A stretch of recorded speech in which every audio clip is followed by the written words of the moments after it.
Lies within the ever-growing hate.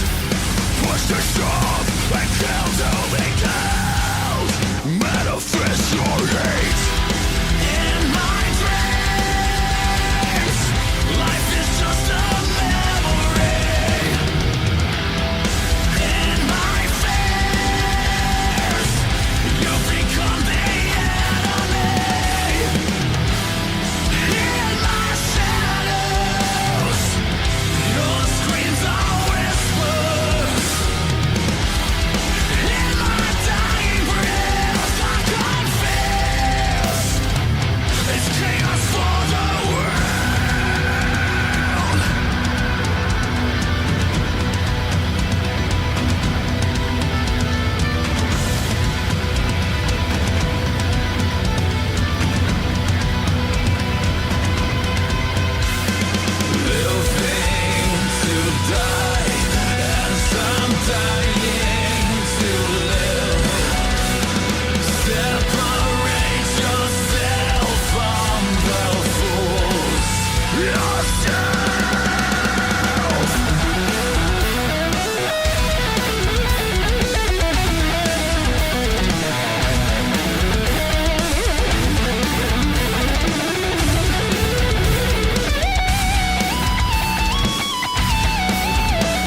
Man, is it good to be back in the Dark Horse. It's good to have my music blasting with the windows down. And man, those drums. I couldn't play air drums for the entire week. We got them tonight. And we got a John Cena pipe bomb. The likes of CM Punk did 11 years ago. Oh my goodness, man. John Cena reenacts CM Punk's pipe bomb. And he drops one of his own. And I got a lot to say about this ongoing situation tonight. Where has this John Cena been since the Elimination Chamber? Randy Orton, Sami Zayn, Alexa Bliss, and Asuka, King and Queen of the Ring. Consequences. And Jacob Fatu challenges Solo Sikoa to come take his United States Championship, because he knows what's up. Ladies and gentlemen, it's going to be 100 degrees tomorrow in New York City. Or sometime this week. I don't know. I don't give a shit. We're drinking at the beer garden. And on this Friday night, I want to know, what the fuck are you guys drinking? I'll see you over there.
Why has Triple H been so successful? Why is Triple H running WWE better than Vince McMahon and Bruce Pritchard on Monday and Friday night? Long-term booking.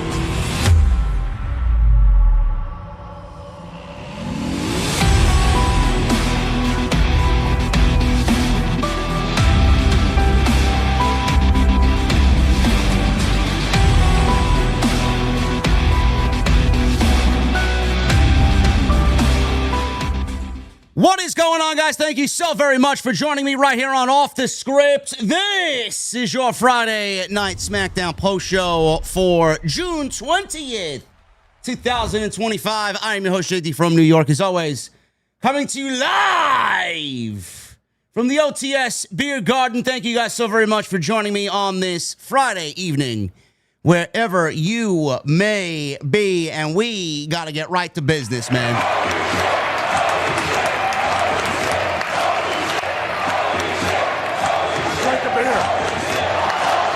I drank another beer. 3 beers. 4 beers. Oh no. 5 beers. Oh no. 6 beers. 7 beers. 8 beers. 9 beers. And a Bloody Mary. Oh my goodness. Havili! with a $200 super chat. We were still in happy hour. This guy's walking on into the bar, man. He's ordering whatever he wants, man. We got a great happy hour menu, by the way. Havili with a $200 super chat. Coming to us from Brisbane, Australia. What's up, JD? Shout out from Brisbane, Australia. It's Saturday, June 21st, 2025. And today is my birthday. Thank you for everything that you do. He asks a couple of questions, because that's what Havili does. Who was your celebrity crush? Street Fighter or Mortal Kombat? Favorite tag team partner of Mick Foley? Funk, Austin, or The Rock? You are the GOAT. Thank you. You know what, Havili? Another round of applause, man.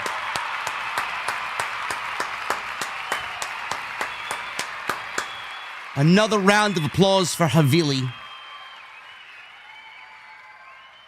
My celebrity crush when I was younger was Topanga from Boy Meets World. That goes without saying, man. Come on. Either her or Kelly Kapowski from Saved by the Bell. Street Fighter over Mortal Kombat. Favorite tag team partner of Mick Foley. I'm going to go The Rock. One of the greatest segments of all time, really, with This Is Your Life with Dwayne Johnson and Mick Foley. You are the GOAT, Havili. Thank you very much, brother. Happy birthday to Havili. Let me see those birthday cake emojis in the chat, bro. Birthday cake emojis in the chat. Thank you guys very much for joining me on this Friday night. So happy to be back. So happy to have my green screen. So happy to be back in my beer garden. So happy to be back in the Dark Horse. So happy to have functioning equipment that really sounds the way that it should, man. But thank you guys for your patience. I had a very relaxing time on vacation. Parts unknown. I plan to go back to parts unknown. I don't know when, but I will definitely be back where I was for sure. And I had a great time. Am I relaxed? No, I'm never relaxed. The work never stops. But I appreciate you guys and the patience that you showed. I appreciate you guys showing up tonight. And content will be flowing like normal. We did something today. Go and check it out. We talked about a variety of topics. Tony Khan, AEW Grand Slam Mexico, and how he lied. We talked about a bunch of different things. Tomorrow, I got an upload already in the can. It's going to be uploaded tomorrow afternoon. We'll talk about the Liv Morgan situation, how I would book it, and a bunch of news and rumors. So we got that coming up. And then, obviously, a brand new week next week. It is Night of Champions week. I will be live all week. And then Tuesday Night Titans celebrates episode 100 on Tuesday with the Solomons, man. So it's going to be a big, big week. And I want to thank you guys for joining me right here on Friday night. SmackDown. The rumor is SmackDown's going back to 2 hours. I pray to God, I pray to the wrestling gods that rumor is factually correct. I don't know what else to tell you. If this show was 2 hours, it would have been one of the best SmackDowns of the entire year. The fact that this was 3 hours, we got a decent SmackDown. It's basically the simplest way for me to put it. This show at 2 hours would have been great. The fact that it was 3 hours, it was a 5.5 out of 10 show. Very middle of the road, very boring in some parts, but the substance, the stuff that was good, carried the show tonight. And obviously the big thing that everybody is talking about, the big thing that is going to be on everybody's mind even after this show is over, is what John Cena did to CM Punk tonight in the closing segment of Friday Night SmackDown. Before we get into what Punk and John Cena did, obviously they're building towards their WWE Championship match at Night of Champions next Saturday. I do want to say that I'm glad R-Truth is back. I'm glad R-Truth is integrated into the story. I don't know where he's going to be and where he's going to continue to fit in. But I would not be me if I did not sit here and just let my emotions known to you guys. I would not be me if I did not let you know how I was feeling, man. I lay it all on the table. R-Truth and John Cena tonight, I was excited to see what they would do in the aftermath. The aftermath of John Cena and R-Truth, I don't know where they're going. By the time we got to what we got to at the end of the show, that match felt like it never fucking happened. It felt so irrelevant. It felt so much like an afterthought. They might as well not have even done it, to be quite honest with you. They completely just bypassed whatever they did, and nobody's going to be talking about R-Truth at the end of the night. Nobody. So I don't know how you guys feel. I know everybody was so excited about R-Truth being back, and everybody was excited that WWE brought him back, and they listened to the fans and whoever else they listened to. The fact that they did what they did tonight, it just felt so inconsequential that almost it just felt like it was never there, honestly. So that's my one negative takeaway from that. Where has this John Cena been throughout this entire heel run?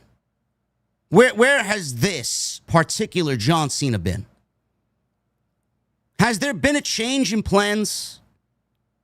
Has there been creative discussions about how we're going to operate the last 6 months compared to the first 6 months? Is CM Punk actively working with John Cena to flesh out this storyline and get us something special? Because this is it. After this, it's over. There's no more. Where has this John Cena been? John Cena turns heel on March 1st, 2025, with the help of The Rock, selling his soul, if you even want to call it that, by aligning with The Rock and doing The Rock's business to get back at Cody Rhodes. John Cena ended up winning the WWE Championship at WrestleMania in one of the worst main events in WrestleMania history, with one of the worst endings that I've ever seen as a professional wrestling enthusiast. On the way to WrestleMania, John Cena cut 3 separate promos on the fans and then on Cody Rhodes. John Cena came back to us as a heel, as a vindictive lover. He came back as a vindictive ex-boyfriend / girlfriend. He was very angry with the fan base. We were to blame. He wanted to get back at us. He wanted to get back for years of abuse, verbal abuse, from us to him over 20 years. It started to become more John Cena versus the fans than John Cena versus Cody Rhodes. And then the match clearly did not deliver. Awful. After that, we went right into a Randy Orton program. Cody Rhodes remained off TV. Then we got the tag team match with Jey Uso and Logan Paul with Cody Rhodes. It was fine. It was fine for what it was. We got R-Truth back. Then we got R-Truth and John Cena. And now we got CM Punk and John Cena heading into Saudi Arabia Night of Champions. But again, I ask, where has this John Cena been for the first 6 months of this heel run? It almost seems that WWE has flipped the switch and John Cena is becoming and starting to act like the heel he should have been from day one, which is a cool heel. I don't want to put words into Triple H. I don't want to put words into Triple H's mouth. I don't want to put words into Road Dogg's mouth or whoever is handling the booking here on Friday Night SmackDown. Collective effort. But I'm going to put my conspiracy theory cap on and say, I genuinely feel that WWE has seen the mistakes and seen the logic gaps and seen the dissatisfaction in some of John Cena's heel work so far, that they're going to operate the second half of this run much differently than they did the first half. As far as I'm concerned, by what we saw tonight, John Cena should have been this heel with Cody Rhodes. John Cena should have been the heel that we got tonight on March 3rd when he showed up on Monday Night Raw. Actually, no, he didn't show up on Monday Night Raw March 3rd. We didn't see John Cena till the European Tour 2 weeks after the Elimination Chamber. We should have seen this John Cena from the first appearance he made after turning heel on everybody. He thought coming out and giving us nothing and ruining professional wrestling was going to be the way. It never really materialized into anything. John Cena still could have got to the same place he is now by wanting to ruin pro wrestling and being the 17-time, never-seen-before world champion. John Cena could have won the championship and vowed to hold it for the rest of the year and take it with him into retirement. He could have did all of that without the version of John Cena that we have gotten since the Elimination Chamber.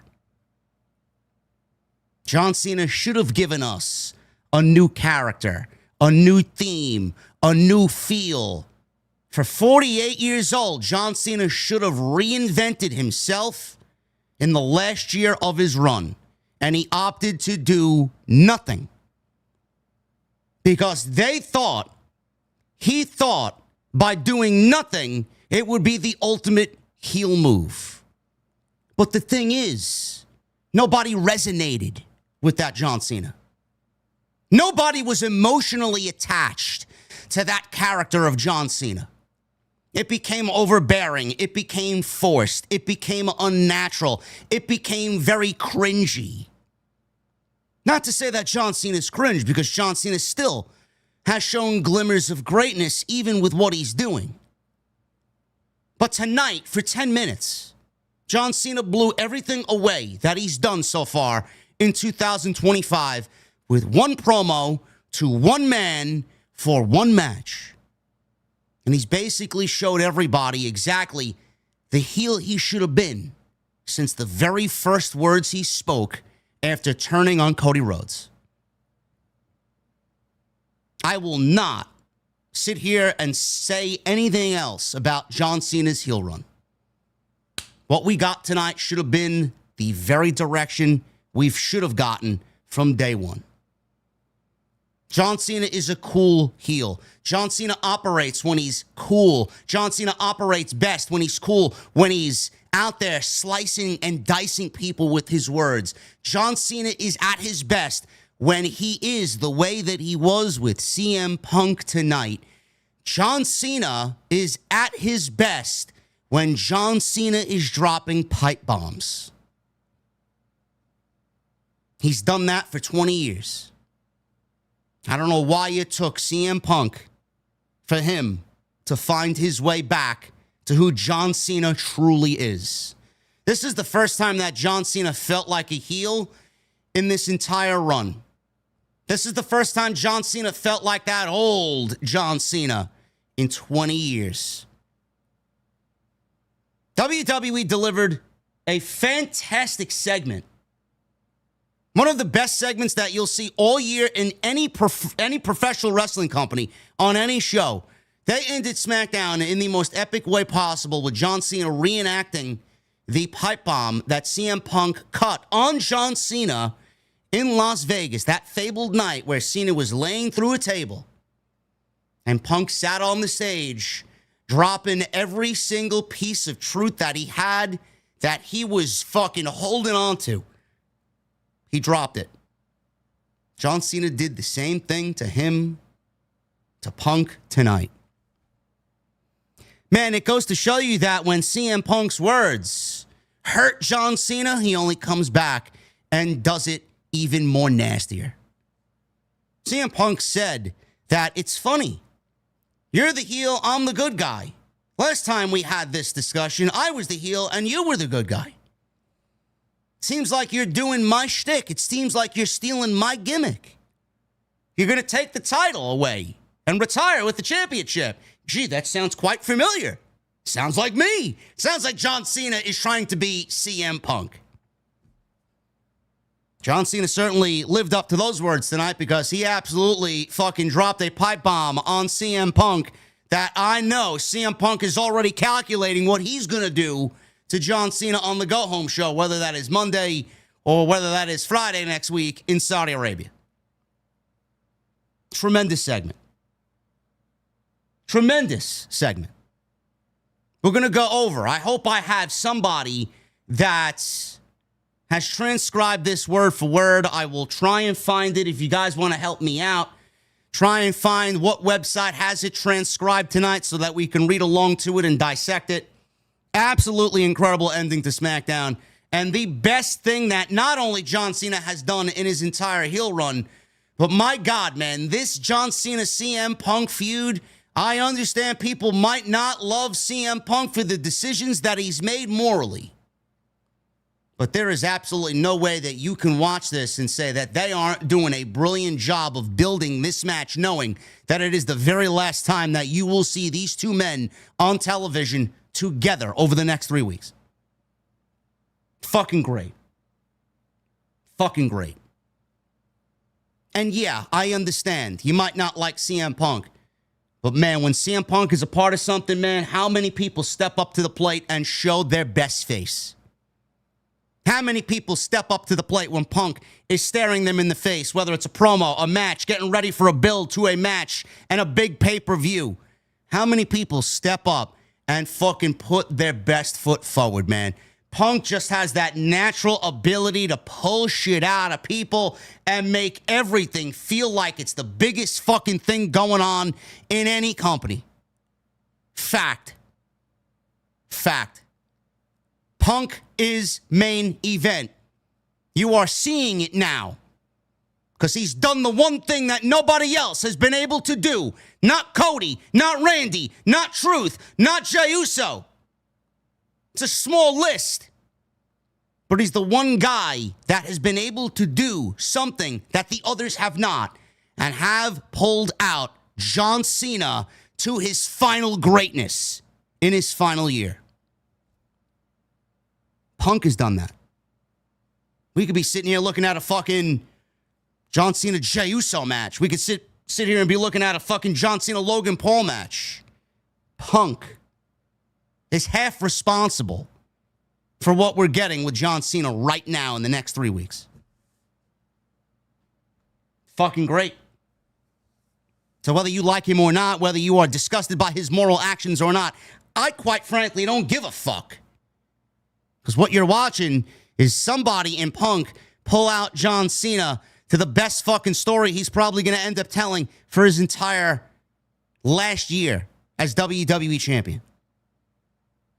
Love it. Absolutely love it. We'll talk about that. We'll talk about the pipe bomb that Cena cut, what he said. Great stuff to end the show. King of the Ring, Orton, Sami Zayn. I was looking forward to seeing what WWE's decision would be. How would they go to the finals in Saudi Arabia? Again, I said it for weeks, and you guys know it. You guys know that I've said it. I can't wrap my head around the fact that we have Randy Orton on one side of this tournament and Cody Rhodes on the other. WWE did exactly what I felt they were going to do. Randy Orton and Sami Zayn gave us one of these two guys in the finals. It's exactly how I knew it would play out. I love Sami Zayn. Sami Zayn and Cody Rhodes is a great story. Sami Zayn and Jey Uso is an even better story. Cody Rhodes and Randy Orton in Saudi Arabia, I can't see WWE not doing that match at Night of Champions, and that's exactly what we got. Tonight's match with Randy Orton and Sami Zayn only made the match on Monday even more predictable. WWE is not going into Saudi Arabia without Cody Rhodes on that show. WWE is not going into Saudi Arabia with Jey Uso going on to wrestle Randy Orton. I'm sorry. Jey Uso was only there because WWE bent the knee to Rikishi. Cody and Randy is going to be your King of the Ring final, and what you're going to get is Cody Rhodes versus John Cena 2 at SummerSlam, coming out of WrestleMania, and he's going to get his revenge on Cena. What Randy Orton does coming out of that King of the Ring final, I don't know.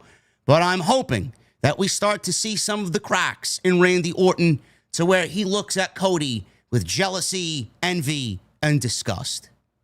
Because that's going to be the next natural story for when Cody Rhodes wins the WWE Championship back. Cody and Jay is happening on Monday. King of the Ring tournament basically concluded tonight, and the finals will be next Saturday.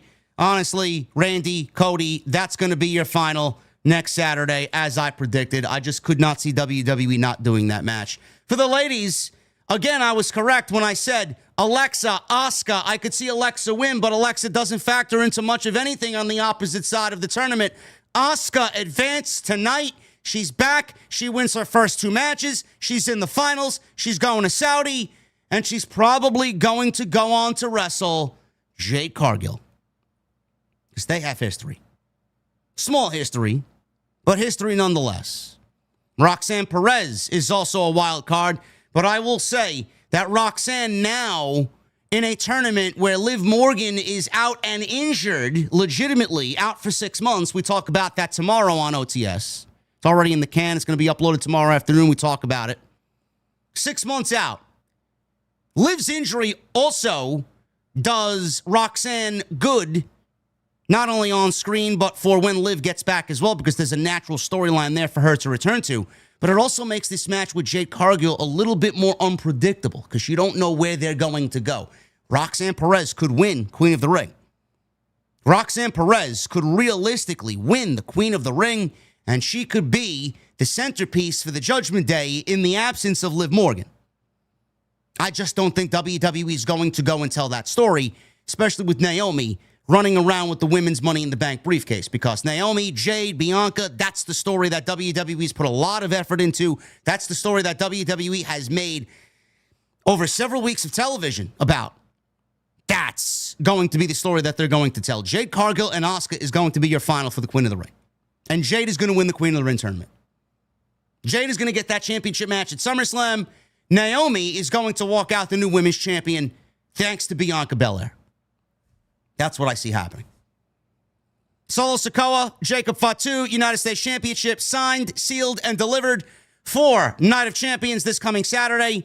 And we got LA Knight continuing his feud with Seth Rollins and his new group, which right now is rumored to be adding a 4th man. Who that will be, we talked about that today on the upload that went live this afternoon as well. We'll talk about it again here. SmackDown, I thought some of the major stuff that happened was really good. Other than that, show had a lot of fluff, and this is exactly why you see SmackDown needs to be 2 hours and not 3. If this was a 2-hour show, it would have been great. 3 hours, it stretched the show too long, a lot of filler, and ended up being a very dead middle of the show. We got a lot to talk about tonight, guys. Thank you very much for joining me here on Off the Script. Again, it's happy to be back, or I'm happy to be back. It's great to be back in the beer garden. You guys are awesome.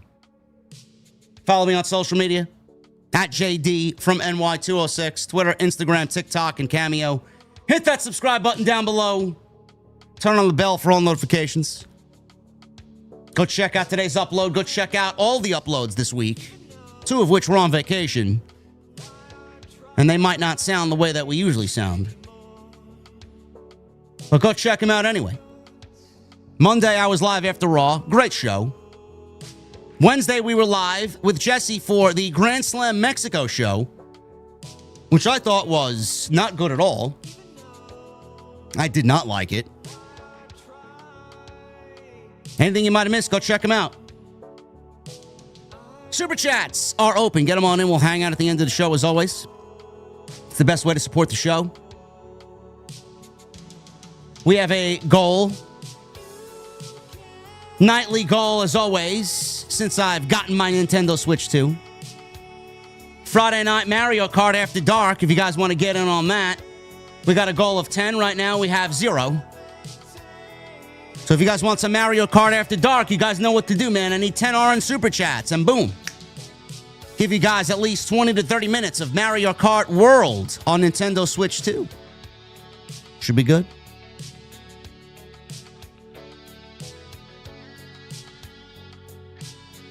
Tonight's show is sponsored by my great friends over at Magic Mind. We'll go over Magic Mind a little bit later on in the show. This is one of my favorite there you go. One of my favorite tag team partners. Every morning, man, I got my lattes, my homemade espresso, which I love dearly, man. I love my espresso. But this takes nothing away from my love of espresso. This actually enhances my day. MagicMind.com. The best tag team partner you could ask for in the morning. And you're going to save 60% off a subscription when you use my link. MagicMind.com/JDfromNY. Because your brain deserves a push to the top of the main event scene, man. Magic Mind. Make sure you guys go check them out. We'll talk about them a little bit later on in the show tonight. Love it. Mario Kart, man. You guys want Mario Kart, you know what to do. Get those super chats in, get that goal met, and we will definitely do some Mario Kart. We're going to start with the Friday Night SmackDown. Top of the show started off with LA Knight. Yeah, LA Knight open SmackDown. Let me talk to you. LA Knight started off SmackDown in his usual tone of voice. Starts talking about Money in the Bank, where Seth Rollins and his group of boys screwed him over. Something he couldn't let slide, so he decided to pay it back by screwing one of them, Braun Breaker, out of the King of the Ring tournament. When Rollins' faction took out LA Knight last week in his King of the Ring qualifier, he only thought it was best to screw over Bronson Reed in his King of the Ring match, which we saw on Monday, won by Jey Uso, that also included Sheamus and Rusev. LA Knight then said that there was only one way this would end, with Seth Rollins himself facing off against him right here, right now. There is a rumor going around that LA Knight is potentially being talked about for a move over to Monday Night Raw, and that will be his new home permanently. I've been saying this for months, even before this news broke. I have been saying this so much over the last several months, most of the year. I've been saying LA Knight could use a jump to Monday Night Raw. And WrestleVotes actually talked about it this week on their Backstage Patreon pass. WrestleVotes said that LA Knight, several people in WWE are thinking about moving LA Knight over to Monday Night Raw because it would give not only Monday Night Raw a fresh, exciting feel, but it would also give LA Knight some new people to work with, which you are seeing right now in Bronson Reed, Braun Breaker, and obviously Seth Rollins. So I think that's great. More than a handful of people within the company are pushing for this. The belief is that having LA Knight on the Netflix broadcasted Monday Night Raw program would serve as a refreshing change for his character. More than a handful of people are advocating for an LA Knight move to Monday Night Raw. Great. I said this on the video today that we talked about this particular topic. I don't want to get too into it. I would rather you guys go watch that video because everything I said there, I'm just going to kind of briefly mention here. I know a lot of people want LA Knight to win a world championship. And I know I was one of them. I advocated for LA Knight to win the Money in the Bank, but WWE obviously went with the more logical choice here in Seth Rollins. It does make sense for what they're doing and what they're building with Seth Rollins. I know a lot of people wanted LA Knight to win Money in the Bank. I was one of them. I think he deserves it. I think he's shown that the energy he gives back to the fans and the energy that they give back to him has not faded at all. It's only gotten bigger. He's remained as one of the top baby faces in the company. LA Knight's not going to win a WWE championship on Friday Night SmackDown. He's done everything in the mid-card that you could ask for. He's wrestled everybody and anybody in that mid-card. He's had 2 reigns as United States champion. He's not going to win a WWE title on Friday Night SmackDown as long as John Cena is at the top of the card. Facts. That title goes to Cody Rhodes. After Cody Rhodes, you're looking at Randy Orton. Who after Randy Orton, I don't know. LA Knight is not primed and ready for a world championship opportunity on Friday Night SmackDown. Now, if you move him to Monday Night Raw, that opens up a sea of possibilities. He could go after the Intercontinental Championship, which in all accounts is the second biggest title in the entire company. That's not a world championship. He would fit that title like a glove. And if you want him to win a world championship, I could see him wrestling Seth Rollins for the World Heavyweight Championship. I could see him wrestling Gunther for the World Heavyweight Championship. I could see him being a World Heavyweight Champion on Monday night. It doesn't have to be a long reign. Jey Uso just got done with 55 days or so as World Heavyweight Champion. It is the moment. It is the feeling that he is a world champion officially. It doesn't need to be 6 months to 12 months of a reign. LA Knight will get his. When, where, how, I don't know. Some people tell me to move on. I got people in the chat. I got people in the fucking comment section. Move on. It's never going to happen. Triple H has dropped the ball. If Triple H dropped the ball, he wouldn't be feuding with the biggest heel in the company right now. Fact. I'm sorry. LA Knight's going to get his, whether you like it or not. It's going to take a while. Because everything, you got to wait for the right moment. You just can't give it because you want it to happen. It's got to be the right place. It's got to be the right opponent. It's got to be the right time. Rollins may be that guy. 2026 could be a year for LA Knight to win the World Championship. It's not going to happen this year. It's not. That is going to be Sami Zayn, which I'll get into in a second. Because Randy Orton said something tonight that only really puts the stamp of approval again. It might have gone over everybody's head, but the stamp of approval also came tonight from Randy Orton. Very telling. Paul Heyman, he comes on out instead of Seth Rollins. Paul Heyman comes on out. Heyman admonished the crowd for booing Rollins' name and screwing up the cue. He also did his introduction again. He does not like the fans in Grand Rapids, Michigan. LA Knight told Heyman to shut up and get to the point by asking why he was out here. Paul Heyman entered the ring and said, there was indeed a lot of bad blood right now between LA Knight and Seth Rollins. There's been bad blood since Money in the Bank. With all due respect to the Grand Rapids, Michigan crowd, Heyman said that he was the biggest LA Knight fan in all of WWE. Seth Rollins, according to Heyman, has allowed him to say that LA Knight needs to get the hell out of Grand Rapids, Michigan, because something bad will happen to him before the end of the night if he doesn't leave. LA Knight responded by saying that he's heard Heyman make that threat before because he's a swindler and someone who leeches onto someone hot to leech onto their popularity. Knight said that when Heyman gets bored, he just dumps them and moves on to the next hot thing to attach himself to something new. He says that if he couldn't bring Heyman, or if Heyman couldn't bring Rollins, rather, to him tonight, then there was only one thing that LA Knight could do instead, and that would be LA Knight versus Paul Heyman tonight, right here, right now.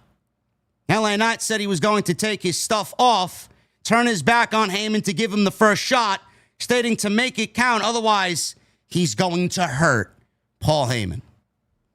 Heyman rolled out of the ring and said that his threat from LA Knight, his threat wasn't a prediction, but this is a spoiler. Leave Grand Rapids, Michigan, or before the end of the night, something very bad is going to happen to you. On cue, Braun Breaker and Bronson Reed walked down the stage and made their way to go after LA Knight in a 2-on-1 attack. Rollins had their way with LA Knight, or Rollins guys, rather, had their way with LA Knight as the announce table was ripped apart.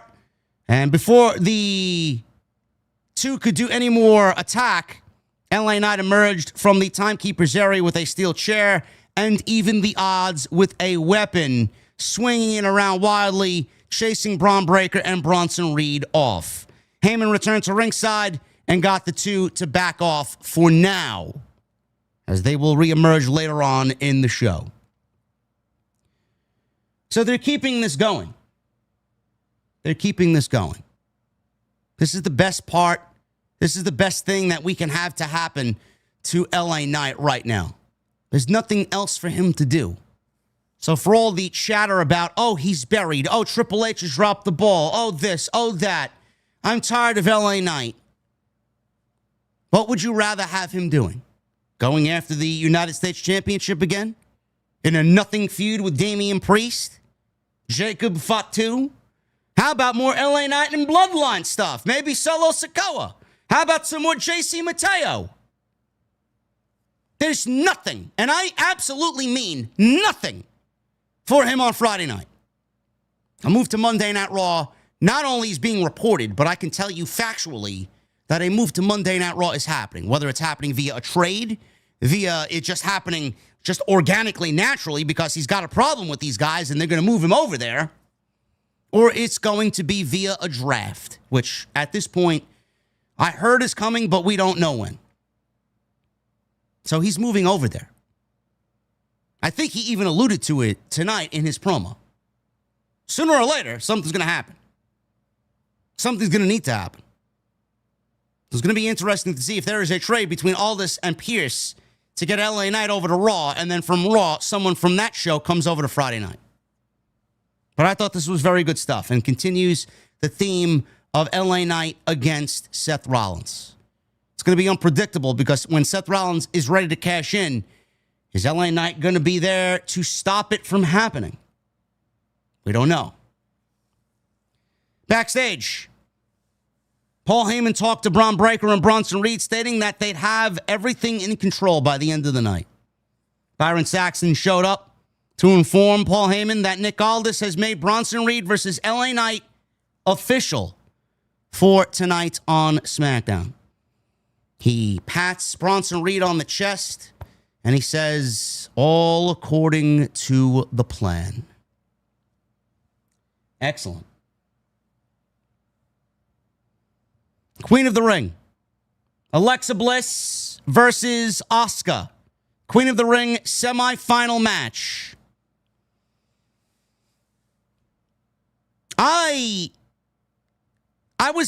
I'm still shocked. I'm still shocked that they went with Alexa and not Charlotte. I still got to give WWE credit. The way that they ended the last match between those four women last week, I thought that was very good stuff. Alba Fire did not tap, and then Alexa Bliss got the win, and she advanced in the semifinal, or to the semifinals of the Queen of the Ring tournament over Charlotte, because Alba Fire did not tap in the figure eight. I thought that was a great way to get Alexa into the semifinals. Though I thought Charlotte was going to win, Charlotte has ultimately taken a back seat to a lot of what's going on Friday night, which I have no problem with. I have no problem at all. I would rather see Alexa on my TV than Charlotte at this point. Not a fan of either one of them, but I would choose Alexa over Charlotte at this stage of the game. I did not expect Alexa to go over Asuka. I didn't. And I just think that has a lot to do with the fact that Asuka just got back. Asuka is very respected. Asuka is somebody that the WWE has sorely missed. And I don't really see Asuka coming back and losing at all until we get to where we got to get to. It's not going to happen in the semifinals. They tried to tease you a little bit by putting her in a match with Stephanie Vaquer. But even at that point, I didn't really think Stephanie was going to take the pinfall loss, and she did not. Ivy Nile ended up taking the pin, and goodbye. Now we got Asuka and Alexa Bliss. I also did not look at this and say Asuka's going to lose. It was rather predictable, if you ask me. Asuka advances over Alexa Bliss. I thought this was okay. I didn't think this was anything special. I mean, you could take a fucking steaming dump in the middle of the ring, and these WWE casual crowds will chant, "This is awesome!" It's got a "This is awesome" chant. No, it wasn't awesome. It wasn't awesome. It was a standard TV match with a commercial break, and it really didn't do anything. And honestly, from me to you, it didn't get into the next gear. It just was there. Not that it was bad. There was a couple of close near falls down the stretch, but other than that, I didn't really think it was anything special. Asuka and Bliss circled each other as the bell rang. We got a lockup. At the start, Asuka blocked a shoulder block from Alexa Bliss. And She delivered a drop kick instead to Alexa. Asuka answered with another shoulder block attempt of her own, and then she followed with a hip attack that sent Bliss to the outside, and we go into a commercial break. Asuka is in control with Bliss, has her locked up in a submission hold. Bliss escaped and launched into Asuka with a flip neck breaker, followed by a senton for a quick cover and a 2 count. Asuka came back and answered with some strikes, snap German suplex, a big strike knee to the face, another 2 count. Bliss dodged another big kick from Asuka for a roll-up and then found herself in a roll-up of her own after a Sister Abigail attempt. This looked cringy. This part of the match looked cringy. Alexa had Asuka in the Sister Abigail position, holding her there. It just looks stupid. Alexa looks into the camera. She's like posing for the fucking camera that she's got Asuka in the Sister Abigail hold before she delivers it, and then Asuka transitions out of it and then turns it into a fucking crucifix. Like, just do the fucking move. Why are you looking into the camera in the semifinals of a Queen of the Ring tournament to signal to the crowd watching at home, hey, I'm going for my finishing move? Just fucking do it. Just do it. You got to pose. You got to look into the camera. You got to set it up. By that time, Asuka could have escaped the whole fucking 6 different times. It just looks stupid. It looks so unnatural. So out of place. So Bliss, she kicks out. Asuka heads up top for a missile dropkick. Bliss blocked it after she hit her signature DDT. Another 2 count. Bliss went up top and had Asuka in position for a twisted Bliss. Now, this was the other weird part of the match. Alexa's up top looking at Asuka as she's setting up and calculating what she's going to do with this twisted Bliss. She never does it. She's pointing at Asuka. She's like, no, not tonight. You're not going to get me tonight. I legitimately thought that Charlotte Flair was about to interfere in this match and that Charlotte Flair was on the outside of the ring getting ready to interfere, and Alexa was distracted by Charlotte on the outside. Come to find out that Alexa is not distracted by anybody. She starts screaming, no, not tonight. She starts waving her finger at Asuka, jumps down, and doesn't do the move. Commentary had to play it off as if Alexa thought Asuka was playing possum, that she was faking it. I guess that's a good explanation, but I mean, Alexa looked a little silly by not actually executing the move. If she did the fucking move when she got up there with no hesitation, she might have hit it. Very weird. Very weird. So she drops down. Asuka, I guess, played possum, took advantage, locked in her Asuka lock armbar, and she had the hold applied on Alexa. She escaped by getting towards the ropes. So Asuka gets a hangman's neck breaker, like a good old-fashioned ravishing Rick Rude neck breaker. That took Bliss out. Bliss gets back, attempted or stopped a running hip attack from Asuka, and then placed her in a tree of woe for a dropkick. She headed up top, and she looked for Twisted Bliss again. Asuka this time got the knees up as Alexa did the move. This stunned Alexa long enough to have Asuka deliver her Empress Impact knee, or whatever that is, the hip attack that she does, the impact, Empress Impact move that she does. It didn't even look like she hit it squarely. Looked like she just grazed her barely. But Asuka connected enough, gets the win. 1, 2, 3. Asuka is going to Saudi Arabia. Asuka is going to the finals of the Queen of the Ring. So there you go. You got 2 OGs battling it out for the right to go to Saudi Arabia and the Queen of the Ring. And Asuka is one half of the Queen of the Ring final. Right move. It's the right decision to make. I did not see Asuka losing. I don't think Alexa is needing a Queen of the Ring or a Women's World Championship at any point right now. There's a time and a place. I said this about, what I was talking about earlier with LA Knight. There is a time and a place. I'm not saying that Alexa won't be a women's champion again, but right now it's not the right time. It's not the right place. There's not the right women on the show for that to happen. We're going in one direction, and that does not include Alexa Bliss. But they're keeping Alexa very much a priority on this show, as she's one of the more over females in the division on Friday night, and they're keeping her squarely paired with Charlotte, whether that's going to be as some weird fucking bond and friendship that they have between each other, or it's going to result in a match at Evolution.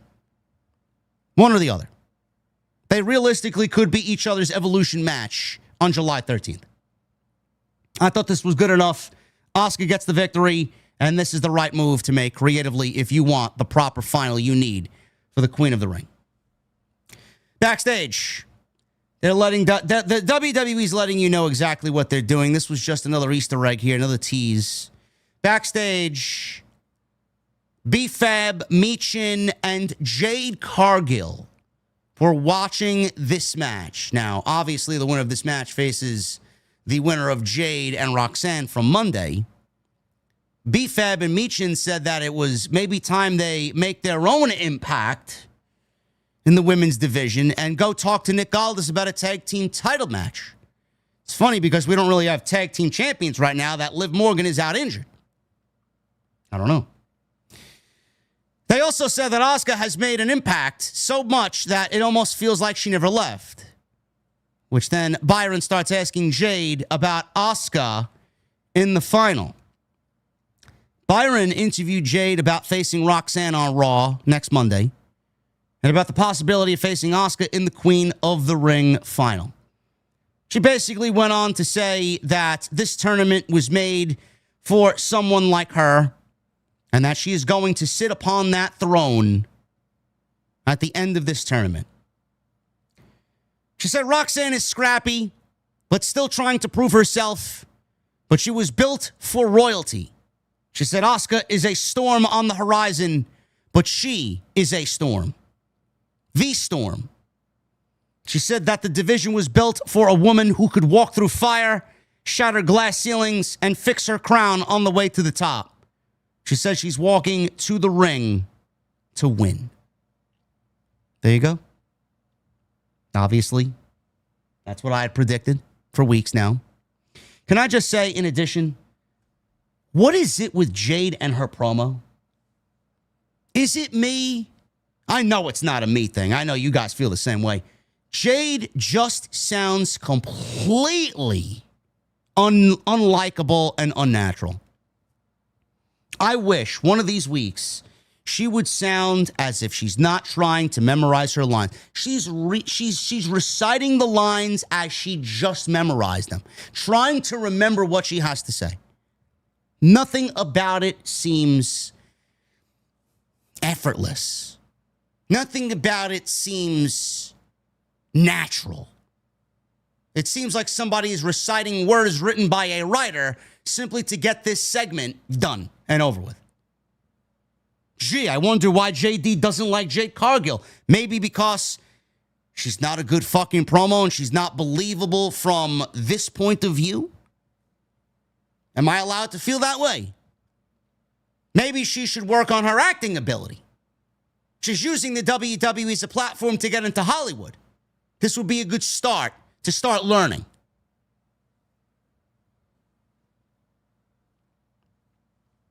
Chelsea Green. Another part of the show I can't stand anymore.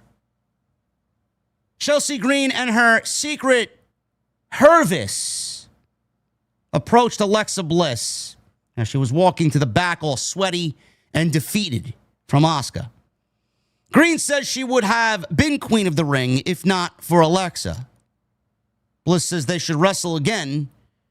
Charlotte then walks in and said, whoa, I should have won the tournament if it wasn't for Green's replacement tapping out 3 seconds sooner.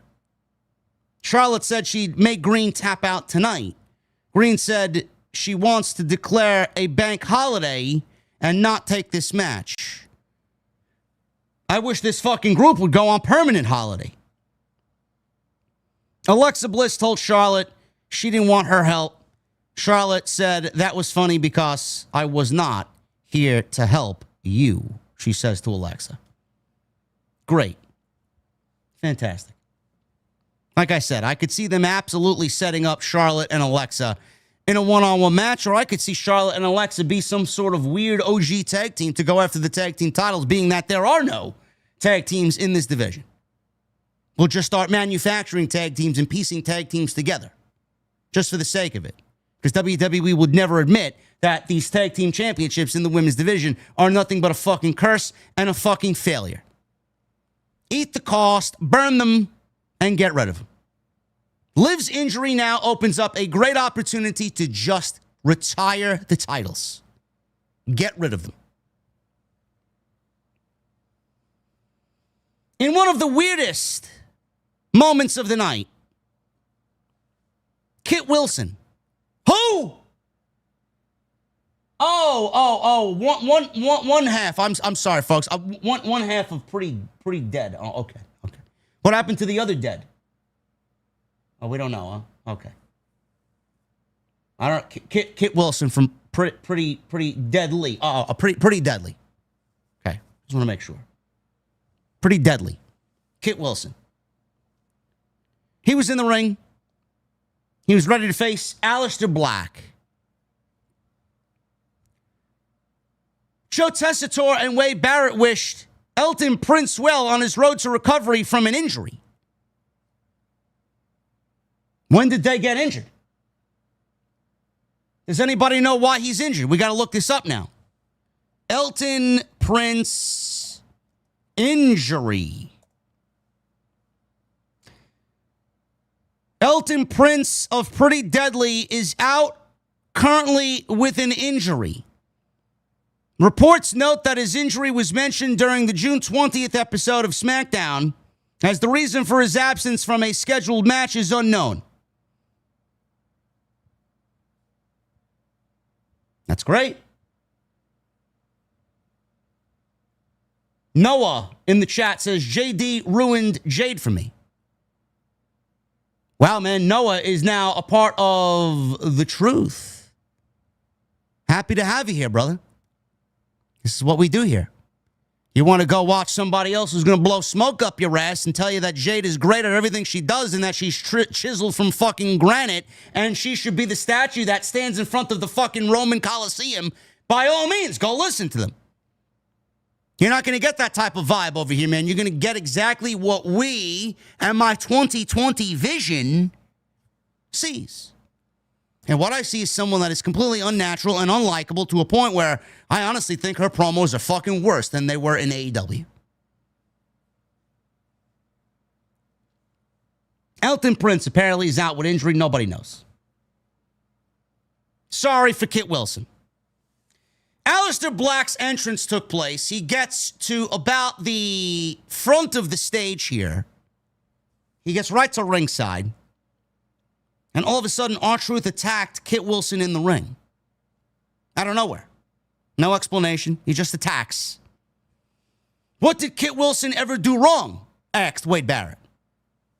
He put Wilson in an attitude adjustment.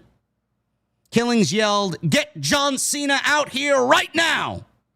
I'm the one driving on my terms," he says. He put Kit Wilson back in the AA. 3 agents run to the ring right by Aleister Black. Didn't even acknowledge him. Almost like he wasn't even standing there.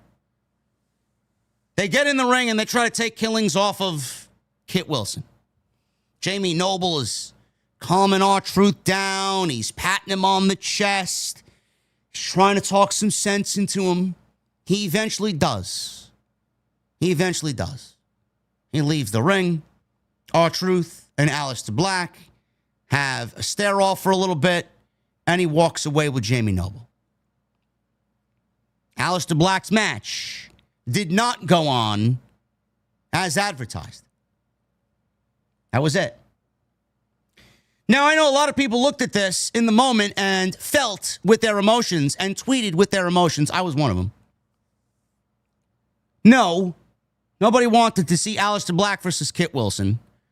No, nobody wants to see Kit Wilson, period. We want to see Aleister Black in something a little bit more meaningful. That was not this. In the back of my mind, I'm hoping there's got to be more to this. There's got to be something else to this. Otherwise, why are they doing Aleister Black so dirty? He's honestly been in nothing. He has not made a single drop of an impact since coming back to the WWE. Not one. I got more fucking sweat underneath my cap right now than drops of whatever Aleister Black has done back in the WWE. He's done nothing. What are we doing? So from this vantage point, from this segment, they did him fucking nasty tonight. And nobody understood why. So we go to the back. Jamie Noble is back there with R-Truth. Calm down, calm down. Killings says he needs Cena now. Jamie Noble tells R-Truth, you'll see him later. There's no reason for this. R-Truth says when he sees him, he's going to kill him. Those were his words. He's going to kill John Cena. Okay. Aleister Black walks in and confronts R-Truth. Why are you getting involved in my match? R-Truth tells Aleister Black it wasn't personal and had nothing to do with you.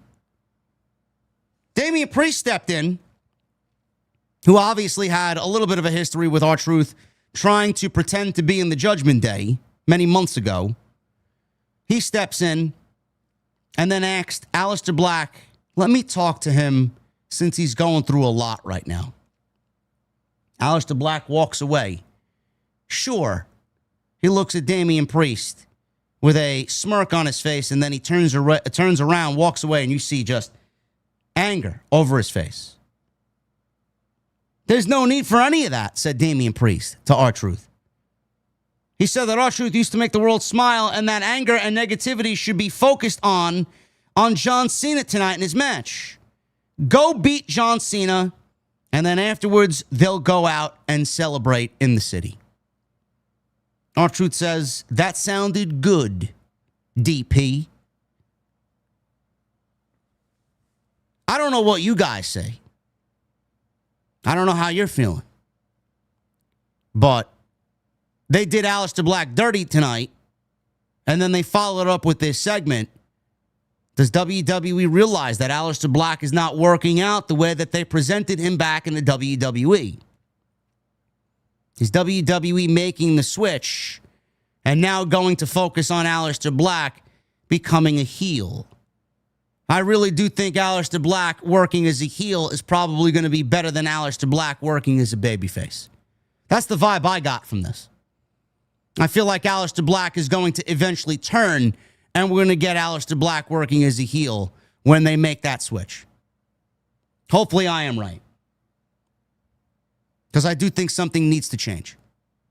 We've been at this for a month and a half now, going on 2 months.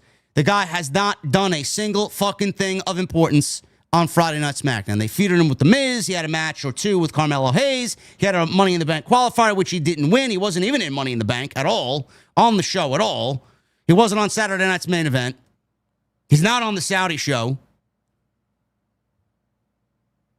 He needs something different. I don't know if it's a character change from babyface to heel. I don't know if it's to humanize him a little bit more. The darkness stuff doesn't work, and it's not something the fans are going to get emotionally invested in.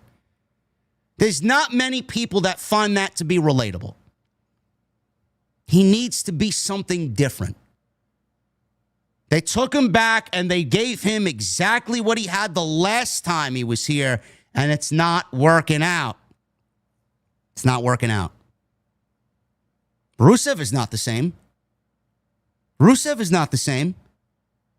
They're not going out there and calling him the Bulgarian brute.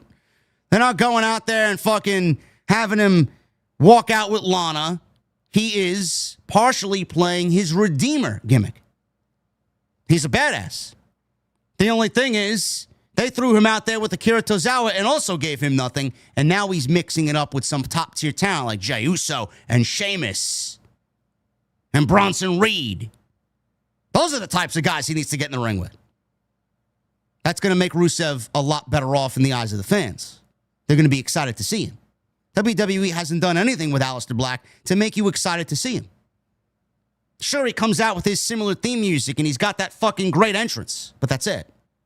They haven't done a fucking thing to tell a proper story with him coming back to the WWE. They just basically took Aleister Black from Black and Gold NXT and put him back on SmackDown, thinking that what was fired from the company 5 years ago is going to work the same now, 5 years later. Doesn't work that way. Doesn't work that way. So hopefully this is a switch and gets him back on the right track. Cody Rhodes made his entrance. He was in his fancy suit without the blazer. He had a suit vest on. Comes out looking all spiffy. He's got a microphone in his hand. Jey Uso comes on out. And when I tell you this was about 7 minutes of yeet. Yeet, yeet, yeet. Started over again. Yeet, yeet, yeet. Gee, I wonder why people are so fed up with Jey Uso. WWE doesn't know when to stop abusing yeet. I'm glad that they actually presented these two in the same ring, being that Monday's match is going to be quite significant.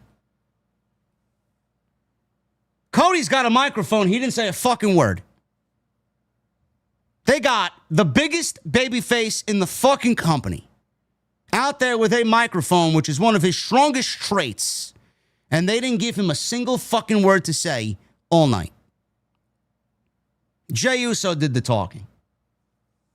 Jey told Cody that they've been in the trenches. They battled his family, winning tag team championships, finishing their stories at WrestleMania. We've been to the mountaintop. He said on Monday there's only room for one of them to advance to the King of the Ring final.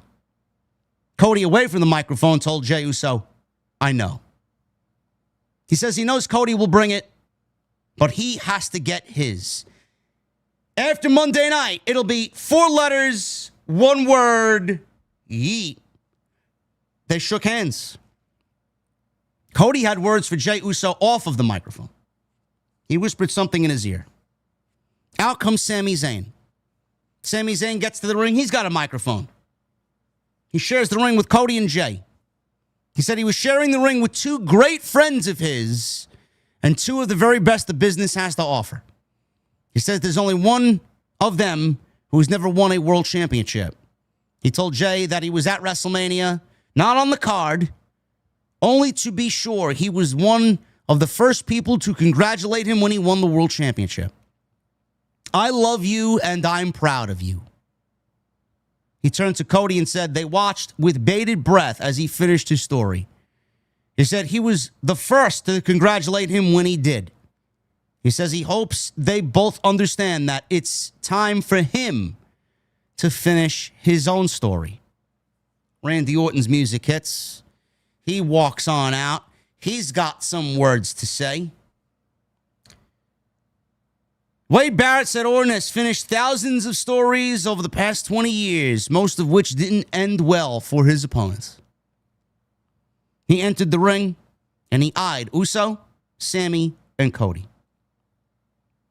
Orton told Cody there is no line he won't cross to get to Cena and beat him at SummerSlam for his 15th World Championship, even though him and Cody are brothers. He told Jey that he respects he wanted to say fuck. He respects the fuck out of Uso. He respects the hell out of Jey Uso. He said their families go way, way, way back, but I got nothing but love for you. But if you're standing on the opposite side of the ring from me, it'll be 4 letters, 1 word, or it won't be 4 letters, 1 word. It'll be 3 letters and 1 move. So it won't be yeet. It's going to be RKO. Orton then makes his way over to Sami. Orton told Sami that one day soon he will be a world heavyweight champion. It's quite the promise from Orton to Sami. WWE setting something up. WWE, Triple H is letting you know exactly what he's thinking about already for WrestleMania. 'Mania with this one line. It's not the only time it's been said either. But SummerSlam is not that day. He said tonight he'll be on the receiving end of the 3 most dangerous letters in the WWE, RKO. This was all done to set up Sami and Randy Orton. Coming up next. Uso got a promo. Randy got a promo. Sami got a promo. Cody got no promo. This guy was the first guy out there with a microphone and he didn't get one single fucking letter uttered to the crowd. There you go. This was fun. This was a fun match. I did not give Sami much in winning this match. Now, the probability of it happening was very small. I don't want to say it was completely one side over the other here, with Orton winning 100% and Sami getting 0. But Sami and Orton, this was a vehicle to tell some great stories in either direction. If Randy Orton wins, he's got Cody, and then he's obviously got Jay. Cody's the greatest story there because the history is so much far greater with Orton and Cody from yesteryear. Orton and Jey Uso, they go back to the Bloodline because for 18 months, Randy Orton can blame the Bloodline when Jey was in the Bloodline for putting him out. So they got some history there. The Bloodline, Roman's Bloodline, put Randy Orton out for 18 months. That's not the direction that they're going in. And neither one of those matches, I know a lot of people are like, oh, I'm going to take Cody. I think Jey Uso and Sami's the right choice. Either one of those matches is fine. But the one story that WWE is going to tell, they're not going to leave Randy Orton and Cody Rhodes off of the Night of Champions card. That was the one deciding factor in me going with Randy Orton and predicting Cody and Randy in the final. Even though Sami and Jey told a great story. I just didn't see it happening. Randy and Cody. Randy and Jey. Cody's obviously the right story. Sami and Cody is a great story as well. Sami and Jey is a tremendous story for them to tell. They could have obviously done that. They're not doing that. They're not going to do that. And I know a lot of people are wondering, well, Sami lost this match with Randy Orton. Is he going to find his way onto the Saudi card with it being in Riyadh? I do think that we will get something. I don't know what that something is. This was a fun match. Predictable outcome if you are me. I knew Orton was going to win. And this was a fun match, even though the ending was quite predictable. Bell rang. Sami chopped away at Orton.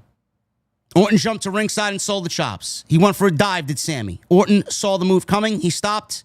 Sami did a little flip off the top rope and into the center of the ring. Orton then yanked Sami by the boot off of the ring apron and then back suplexed him onto the announce desk. Fans chanted, "One more time, one more time." Orton then dropped Sami on the desk, and we go into a picture-in-picture commercial break. Orton beat Sami up with clotheslines, snap power slam, followed by a draping DDT. He started signaling for the RKO. Sami rolled out to ringside. Orton went right out after Sami. Sami flipped out of Orton's arms and dropped Orton onto the desk. Sami's back was scraped up and bruised up from some earlier suplexes that Orton delivered onto the desk in the beginning of the match. Back in the ring, Orton charged at Sami, but Sami moved and shoved Orton shoulder first into the ring post. He went for a haluva kick. Orton turned it into a snap power slam. Sami charged at Orton again with a haluva. Orton moved. Orton then went for an RKO. Sami countered with a blue thunder bomb and delivered it for a very close near fall. Sami climbed to the top rope. Orton got up and went for the RKO. Sami blocked it, went for the haluva kick, but Orton RKO'd him right in mid-stride of the haluva kick and dropped Sami with the RKO. 1, 2, 3. And Randy Orton advances to the finals of the King of the Ring tournament. Orton and Cody are going to be your final for the King of the Ring. Book it. What happens to Sami? If they want to get Sami Zayn on the Riyadh card for Night of Champions, they got a built-in story with Karrion Kross. Now, I don't know when this match is going to take place. I don't know if it's going to be on Monday. I don't know if it's going to be on Friday, being that SmackDown is going to be in Riyadh next week. I don't know if it's going to be on the actual PLE itself. I don't know. Again, I can't see Sami not being on that card in front of that audience. They could very well do Sami versus Cross. Will they?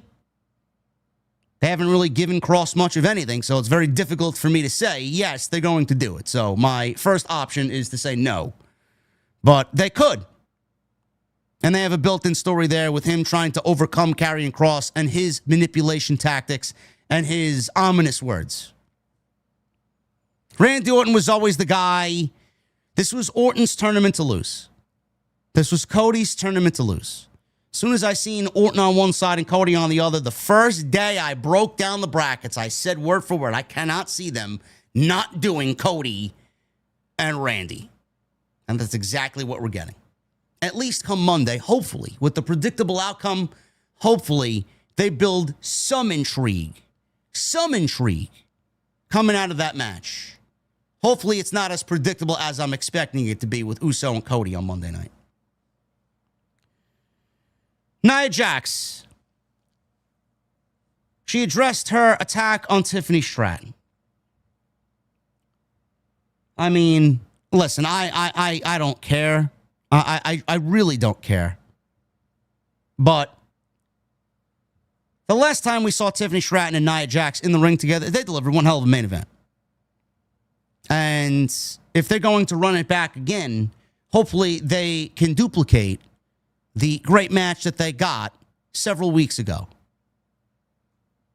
Nia Jax addressed her attack on Tiffany Stratton. Nia started off by saying that Tiffany approached her to get some guidance, and then she repaid that help by supposedly betraying her.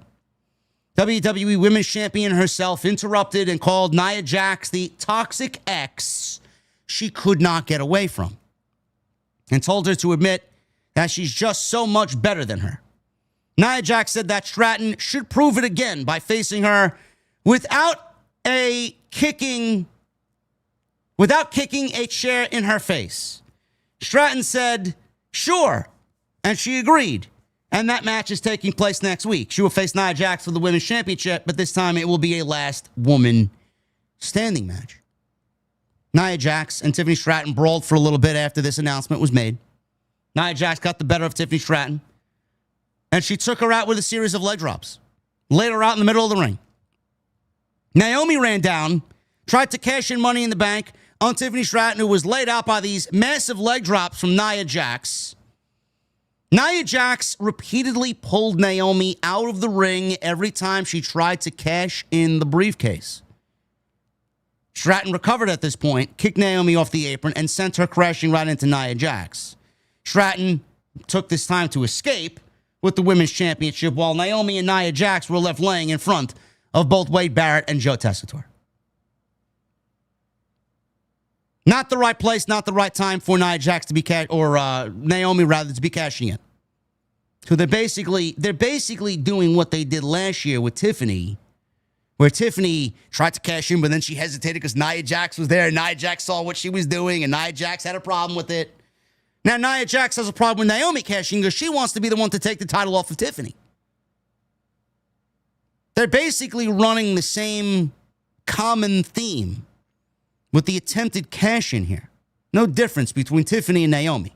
Nia Jax is still squarely involved in the cash-in process. Kind of boring, kind of lame. Should be a good match next week, though.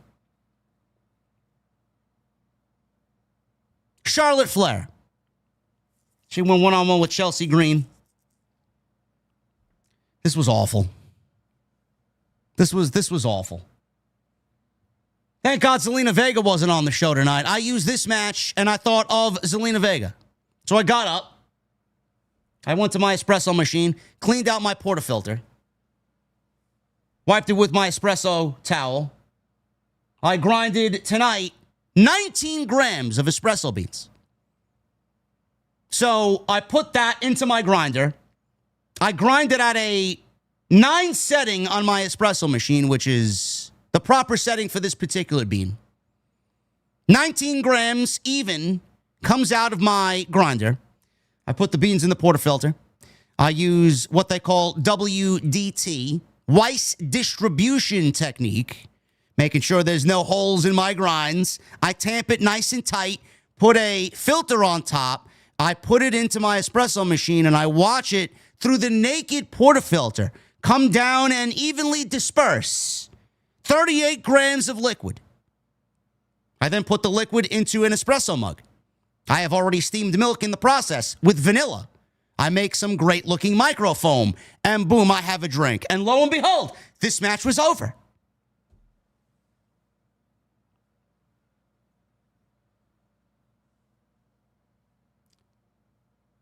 Piper Niven almost destroyed Charlotte's knee in this match. Almost. You saw the referee. He went right over to Charlotte, and he tried to get in there and make sure she was all right. I thought we had another catastrophic injury here. Piper Niven. Charlotte had Chelsea Green in the figure eight, and Piper Niven just explodes out of nowhere with a fucking major-looking senton that almost crushed Charlotte in half. Her knee bent in ways that a knee should not be bending post-surgery. Could have been a really nasty situation again. We just lost Zoe Stark. We didn't need to lose Charlotte all over again. Flair applied the figure eight. Chelsea Green tapped out. Piper Niven almost squashed Charlotte Flair. Alba and Green joining on the attack of Charlotte before Alexa Bliss made the save. Bliss hit Sister Abigail on Chelsea Green as the Secret Hervis were forced to retreat. Bliss tried to offer a handshake to Charlotte Flair as a sign of camaraderie here. And Charlotte walks by Alexa Bliss without shaking her hand. Chelsea Green and the Secret Hervis are some of the worst parts of SmackDown, along with Zelina Vega. It's the same shit every single week. The matches result in absolutely fucking nothing. Interference. The match quality is fucking awful. Yet here we are. And you know what? The sad thing is Chelsea Green is so much better of a professional wrestler than what we are getting right now in the WWE. It's all comedy and no talent. That's what they're going with. She pulls out a move here and there. She shows you that she still got what she's got. She's nothing more than a fucking gimmick. She's doing what works for her. In this case, for this viewer, I'm over it.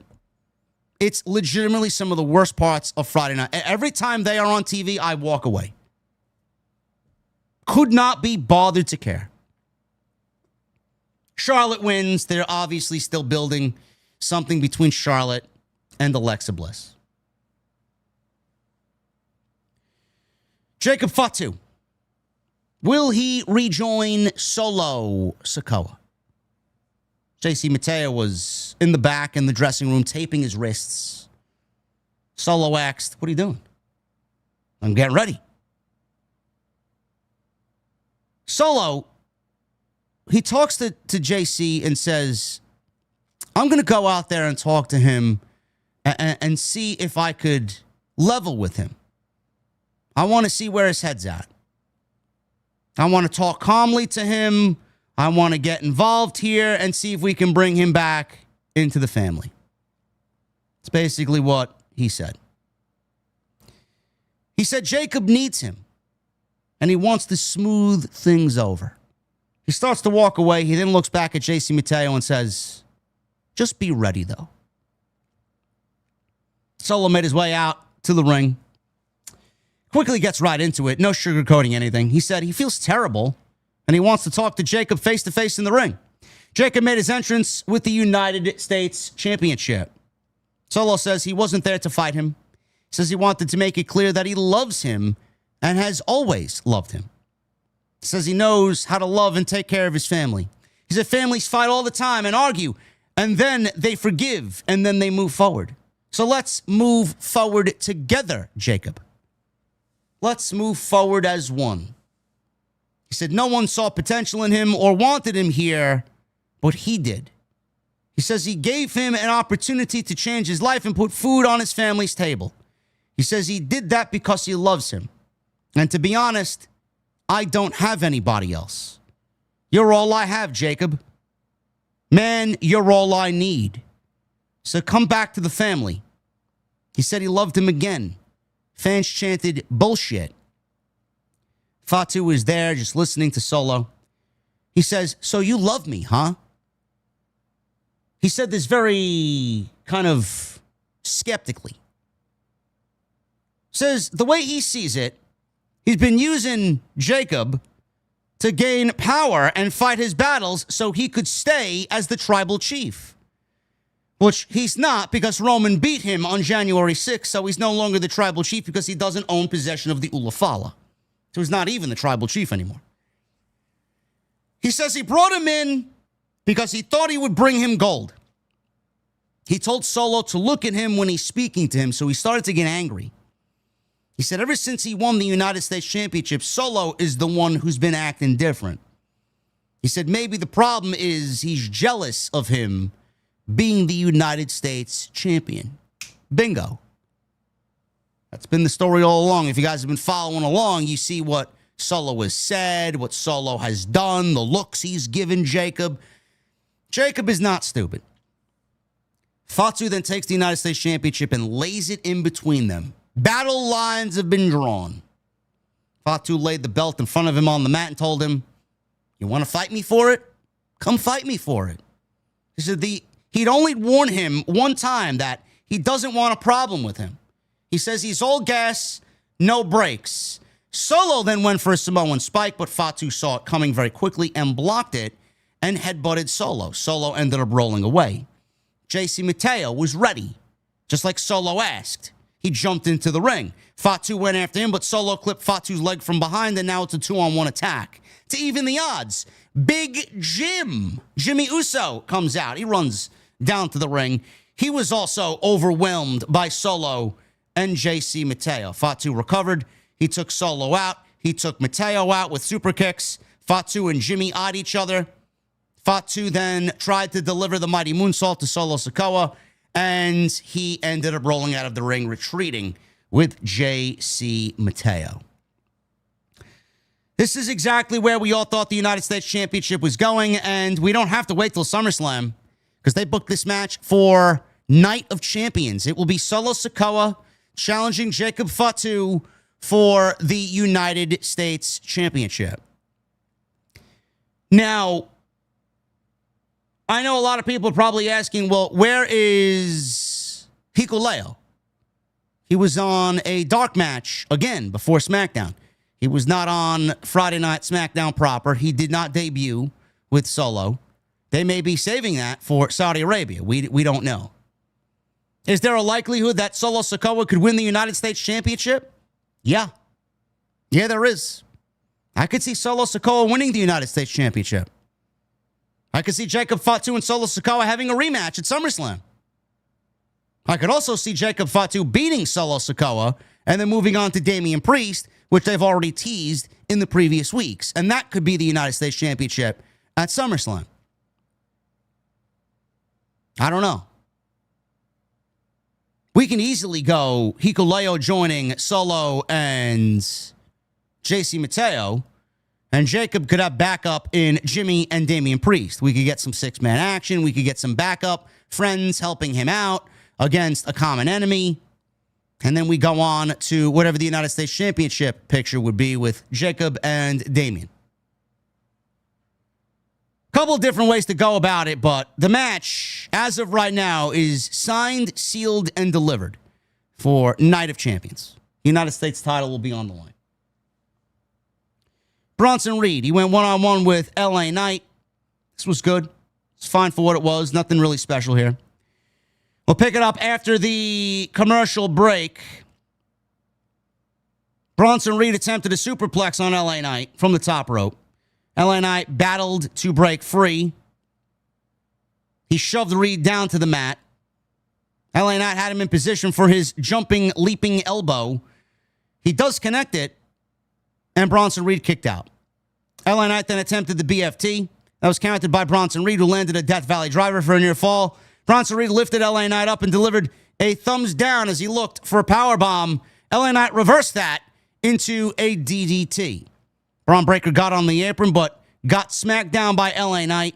Reed got sent to the outside as Knight looked for a dive, but Braun Breaker hits a spear on LA Knight, almost speared him in half, and caused the disqualification. Bronson Reed held LA Knight in position. Braun Breaker hit a super spear on LA Knight. So that's 2 spears by Braun Breaker. Bronson Reed then followed that up with 3 tsunami splashes to LA Knight. Bronson Reed delivers 3 tsunamis. And Seth Rollins' faction, which I believe they referenced as the Vanguard. No, we're not playing. Maybe Seth Rollins is a fan of Destiny 2. I have no idea. Maybe he's just waiting for Lord Zavala and his quote of the day. I don't know. Seth Rollins' Vanguard stood tall without Rollins, and Paul Heyman's words in the beginning of the show clearly were a prediction. Were not a prediction, but a spoiler. So he basically told LA Knight what was coming, and he delivered on that promise. Next week on SmackDown, shaping up to be a pretty big show, man, if you ask me. Zelina Vega versus Julia for the United States Championship. Julia is absolutely going to win. I won't be making espresso during that one, folks, because I'm going to sit with wide open eyes to watch Zelina lose the championship. Zelina versus Julia, U.S. title, tag team championships. The Profits will defend against the Wyatt Six. And then Tiffany Stratton versus Nia Jax for the Women's Championship last woman standing match. Main event. We got Ron Killings against John Cena. This honestly didn't get much of anything. This was just as short as their Saturday night's main event match. It did nothing. All that hype, all that hoopla, all these interferences and all this anger from R-Truth, it resulted in less than 5 minutes. R-Truth started off hot by tackling Cena and forcing him to the outside. He aggressively went after Cena. We go back into the ring. R-Truth threw Cena into the corner. We go into a picture-in-picture commercial, because she can't do anything on this fucking show without a commercial. R-Truth performs Cena's own shoulder tackles and then spin out powerbomb. We come back from the commercial break. Cena nailed the 5-knuckle shuffle on R-Truth. Attitude adjustment was attempted here. R-Truth escaped. He hit a Steve Austin-like Luthez press. Cena rolled out of the ring and took the WWE Championship. Seemingly wanted to walk out of the match. It wasn't a title match. He just wanted to walk away. He didn't want to wrestle R-Truth. R-Truth tried to go after Cena. They're in the aisleway, and Cena blasted him in the face with the WWE Championship, and this caused a disqualification. Now, we had several minutes. We had like 15 minutes, 14 or 15 minutes left in the fucking show. Like, there's something got to be coming up here. What was that? What is it going to be while watching the show? Nobody knew. CM Punk ran down and started brawling with John Cena. Punk attempted to hit Cena with the WWE title, just like Cena hit R-Truth with the WWE title. Wanted to give him a taste of his own medicine. But he got kicked in the dick by John Cena. He goes down immediately. Somewhere Jesse is smiling ear to ear. Cena answered with another belt shot of his own. He goes outside. He looks underneath the ring. He takes a table from underneath the ring, a Slim Jim branded table. Got to get that advertisement in. Slim Jim table from underneath the ring. Cena struck Punk again with the WWE title, sets up the table, and delivers an attitude adjustment through the table as Punk is laying in the middle of the ring through the table rubble. Cena grabbed the microphone and started covering his own version of the CM Punk Pipebomb. Cena took the microphone and sat on the top rope and started going over, word for word, in his own way, CM Punk's Pipebomb promo.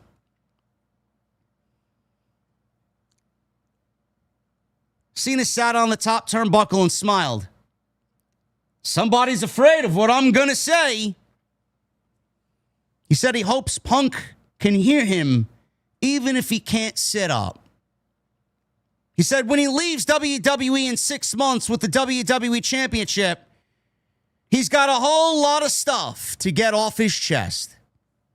He says he doesn't hate Punk. I don't even dislike you. I actually like you, he said. I like you more than anyone I've shared a locker room with. That's for sure. Cena says he's the greatest of all time. So Punk isn't the greatest in the world. He says he's better than him at one thing. He said he's the best bullshit artist in the entire world. He said all rules are off if Cena is swearing. He looked at a little kid and said, uh-oh, I dropped a curse word. All rules are off now. He looked at the camera and said, hi, guys, I'm breaking the fourth wall. He said the truth is he's jealous of Punk because he's conned the people into believing the myth that he's the best in the world. He says they can chant for him all they want. Fans start chanting CM Punk, CM Punk. He says they might even sing for him. But they don't believe a goddamn word that he has to say. He says he changes his values as much as I change my t-shirts. He says he's a loudmouth opportunist who will step on the necks of those who work hard to get ahead. Hey, Claudio Castagnoli. Hello, Nick Nemeth. Hi, Matt Cardona. He waved at the camera and tapped the microphone. Yeah, we're still on, baby. Ha, ha, ha, ha. Cena said there's nobody back there who's going to cut his mic because he is Punk's only friend. He told him to remember who gave him the stage for his pipe bomb. He said since then he's become promo potato salad. He says he's no longer the voice of the voiceless, but you're a millionaire. You're not a punk. You're a capitalist. You're not against TKO. Dude, you are Mr. TKO because they knocked your balls technically off your body. He says he will prove in Saudi Arabia that he's the greatest of all time for 25 years with no days off. Punk at this point is probably having a fucking mark out moment as he's sleeping in the middle of the ring. He even had his legs crossed. He was as comfortable as a fucking baby, laying in the middle of the ring, motionless, listening to John Cena cut a fucking pipe bomb on him. We got a Cena chant from Grand Rapids. See? They know, Cena said, smiling. He says they know he was the best in the world for 7 minutes 14 years ago. He said, if after Night of Champions, he's still delusional enough to believe he's the best in the world, well, I guess it's a small world after all. You're welcome, Grand Rapids. He held up the microphone as fans chanted, Cena, Cena. He told Punk to bring his A-game because as Grand Rapids is showing, the mood is starting to change. Referee went to go check on Punk. Cena says he's not going to do any more damage because Punk has to rest up. Cena says he knows fans will sing and chant, but I know even you idiots are smart enough to see the truth. The champ is here. He told the USA Network that they can keep the last 2.5 minutes because I don't need a pipe bomb. He was bleeped and said, mother fudging building. He threw the mic down. He then picked Punk up and said, thanks for letting me rip your promo off to make you look even more foolish. He threw the mic down on CM Punk and he left to his theme music playing as he walked up the aisle. This was the best John Cena thing that we've gotten since March 1st. This was the best moment in John Cena's entire heel run. I said last week when John Cena threw the fact that he dangled the WWE title in CM Punk's face, saying the only way you get an opportunity is if you do the one thing you don't want to do, and that's travel to Saudi Arabia. So I could show the world that you're a fucking hypocrite. Punk said it. Punk did it. Sure, you're on. I thought that was heel. The fact that this man basically gave you a cover song of CM Punk's Pipebomb from Las Vegas, 2013, in his own way in 2025 was the single greatest thing that we've seen on SmackDown so far in 2025. Where has this John Cena been? Said it in the beginning of the show. I'm not going to reiterate myself. If you guys want my thoughts on this, go back and watch it. Where has this John Cena been? This is the cool John Cena we needed. Instead of John Cena going out and fucking blasting the fans and having this fucking love-hate relationship with the fans, he started this all off on the wrong foot. He thought by giving us nothing, it would be the best heel work that he could possibly bring us in 2025. And my God, he proved himself wrong. This is the heel John Cena we needed. From the day he turned heel, this was the heel John Cena we needed. CM Punk and John Cena has been fucking perfect. You might not like the fact that it's happening in Saudi Arabia. You are allowed to feel that way. I'm not going to let CM Punk's moral values get in my way of enjoying what we're getting. Because what we've gotten so far has been fucking great. Tonight was fucking great. John Cena knocked it out of the fucking park. And I'm excited to see where this goes. I'm excited to see if Punk says or does anything on Monday or Friday next week in rebuttal. This is the John Cena we need. And I find it funny how we've said for years, who's John Cena's greatest rival? Umaga, Adam Copeland, Randy Orton. CM Punk is clearly, by far and away, the one guy that he feels at home working with. This has been fucking great so far. And it sucks that we don't have it longer than 3 weeks. It sucks that that it isn't happening at SummerSlam and we're getting a full, fleshed out build between Punk and John Cena going into SummerSlam. Not going to complain, though. It's the last year. You're lucky you're even getting it at all, right? I thought this was fantastic stuff. I'm sure it's uploaded on X. I'm sure WWE is going to upload it to their YouTube page in full. If you guys missed it, go check it out. I'm sure Jesse's going to have a fucking field day with that capitalist line. Sure he's already marking out somewhere. Love it. This was great. 2011. I said 2013, 2011. Great stuff. Thank you guys very much for all your support. We had 2,700, upwards towards 2,700 people in here tonight, man. Thank you very much for all of your support here on Friday night. Happy to be back in the venue. Happy to be back here at home with you guys, comfortable, the way we need to look, the way we need to sound. Thank you guys very much for all of your support. We're going to get into your super chats right now. I guess you guys don't want Mario Kart. I guess you guys don't want Mario Kart. We only got 1 of 10. I just won't do it no more. It's fine. Maybe you guys just love it on Monday. Maybe I just won't do it on Friday. Hit that thumbs up. We got 781 likes. We need at least 1,000. I know you guys can make another 200 or so more likes. So if you guys are in the chat, hit that thumbs up. Would really appreciate it.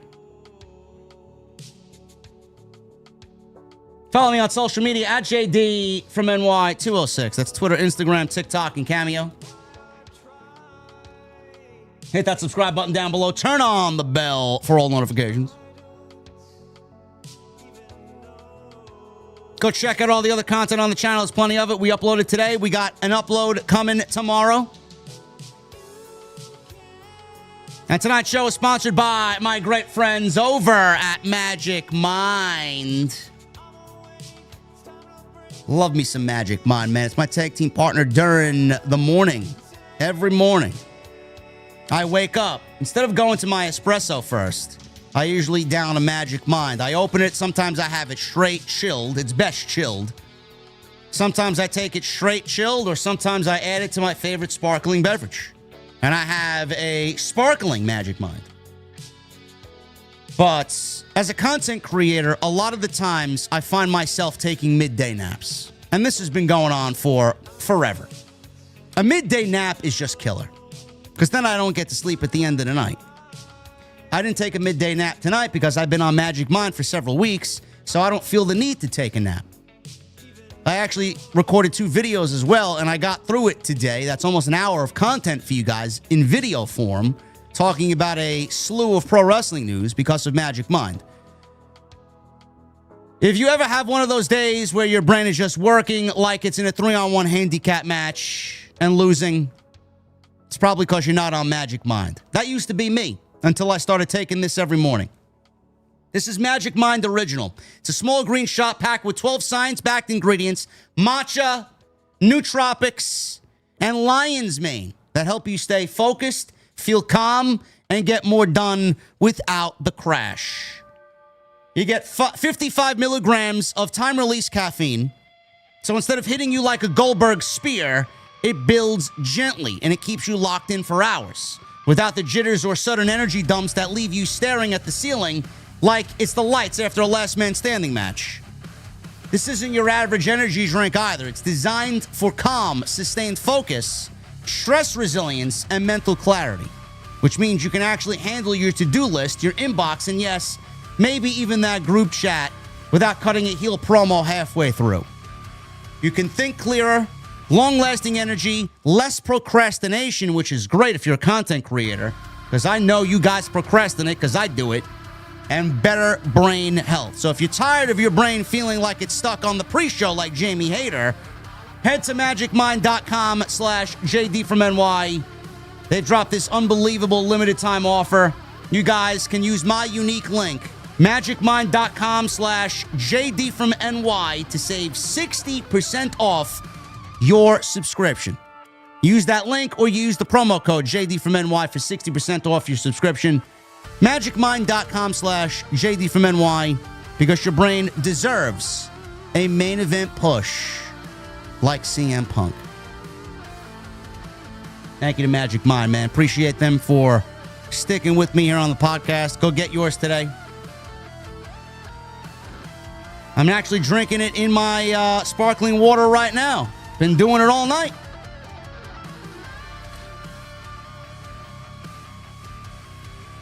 Let's get to these super chats and get the hell out of here, man.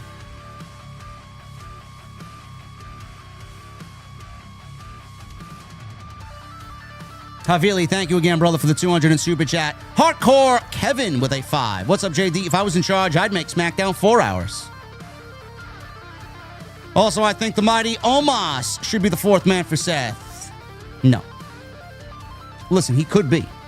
Supposedly, he just signed a new contract. Supposedly. I don't even want to say no. He could fit. Michelle Moran with a 2. Do we finally see Roman at Night of Champions? Maybe. Also, Michelle with a 2. Was expecting Braun to cost Sami his match. Yeah, I think they're just going to play up the fact that Karrion Kross was right all along about Sami Zayn, and that it's going to lead to a match with them. Nate with a $5 super chat. Thank you, Nate. Appreciate you, brother. I just want to add to your TK lies today. Haha. I don't see anyone or dirt sheets talking about whatever happened to the AW pay-per-view on Max. Did we forget? But 500 plus. 500K plus for Dynamite and Collision. Bro, AEW is a sham, bro. They lost all their magic, man. Richard Cohn with a 4 months. Hey, JD, Charlotte and Chelsea's match put me to sleep. You're not the only one, brother. Wasn't too impressed with parts of SmackDown. Some good parts. I feel they're just a waste. Yeah, because the show's too long. The show needs to be 2 hours. Hopefully, we get back to that and it's a permanent fix. Hannah with a $4.99. Hope y'all weren't too hungry because Cena cooked corporate man Punk to a fucking crisp. I'm sure Jesse somewhere is smiling from ear to ear tonight. Havili with a 50 bomb. What's up, brother? Again, what's up, JD? Have you figured out your dream holiday vacation yet? Instead of Sami, who could Gunther lose the Intercontinental Championship to? Chad Gable or Sheamus? Have you watched Karate Kid? Favorite one. Thanks for everything you do. If I was to choose one, Havili, I would go Sheamus. My favorite dream holiday vacations. Probably, you know what? I'm going to say Hawaii. I've never been to Hawaii. I've never been to the great island of Hawaii. Let's get JD out to Maui, huh? And have I watched Karate Kid? Some of you may be shocked by this. I've not watched one Karate Kid episode. Or one Karate Kid movie. Actually, you know what? We're going to play this one for my guy. I know he reached out to me in the DMs.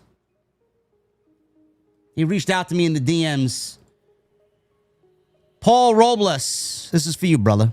You wanted to hear Pilot? Let's play some Pilot. I got you, man. I might not reply to all your DMs, but I see them. Thank you, Havili. Court with a 199. Cena has told zero lies about Arab Money, Punk, and Cody. Sure. Also, Court. Cena Pipebomb equals another Vince McMahon creative retooled. Laughing my ass off. No. John Cena is in control of what he's doing on his run. And CM Punk, obviously linked with John Cena, is aiding in the process.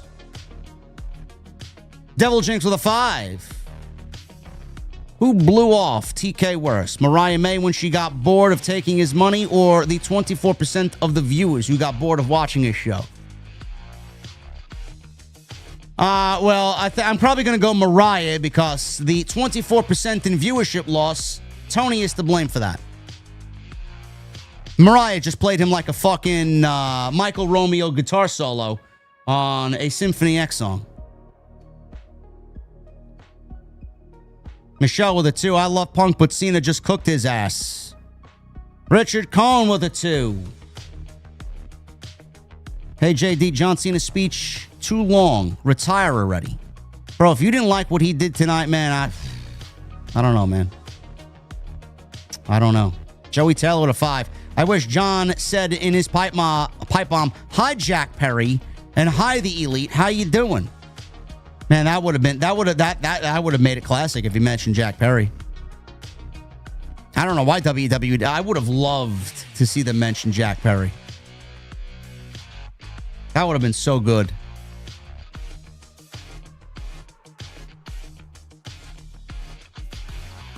Craig with a 26 months. The real GOAT of the IWC. Best of the best of the best. All hail to King JD. OTS for life. I'm not a king, brother, but I'm happy to be here. Flip the script with 45 months. John Cena's pipe bomb was better than Punk's. No, it wasn't. No, it wasn't. Armando with 27 months. Welcome back from vacation. All I have to say again, and we'll keep repeating, is Stephanie Vacare. That's it. Stephanie Vacare. Oh, my goodness. Bro. I didn't think perfection existed in this life, man. I would love to make that woman a fucking latte. Best in the world, Matt, with a 9 months. Here's the 9 months and counting. JD cooked Tony Khan and AEW with that extra today. Ha-ha. Or aha. Much love as always, OTS fam. Thank you, Matt. Appreciate you, brother. Kratos with a 55 months. Oh, my goodness. Glad you're back from your vacation, JD. Didn't watch SmackDown due to work, but always here to show support to the OTS family. Hashtag OTS forever. Thank you, brother. Steph with a 2 months. 19 dates to his name, and we finally get the true heel John Cena. I know. It's crazy. Joker's voice with 8 months. Hell, JD and OTS family celebrating a milestone past 730 subscribers today on my YouTube channel. J-Mo and Ginger. Ice cold. You know, bro. Can't go wrong ever with a J-Mo and Ginger. Siliths with 3 months. JD restored the feeling of OTS with just coming back from vacation, while Tony Khan can't restore the feeling of AEW for 3.5 years. LOL. OTS for life. Bro, Tony Khan is never going to restore the feeling. Everybody knows that Tony Khan is the problem, but nobody's going to actively say that Tony Khan is the problem. So he's basically paying them to silence them. Unraveled Gaming with 5. Due to Raw's ratings slip from number 3 to number 7, Netflix is in talks with the Bellas to revive Total Divas, and Trish Stratus is on her way to SmackDown. OTS for life. Bro, WWE is doing nearly 3 million viewers weekly. On USA Network, they were getting 1.4. WWE is fine. Sidro with a 5. Girlfriend broke up with me, so I stole her wheelchair. Guess who came crawling back? Man, you are an animal, Sidro. And what do you call a turtle with a heart on? A slow poke. JB with a 20. Thank you, Sidro. OTS family, Mario Kart or else. Yeah, we're not getting Mario Kart tonight, bro. Nobody wants to see it. It's all right. Maybe Monday. Sidro with a 10. Saw all these people queuing up only for them to get punched in the face. Guess that's the punchline.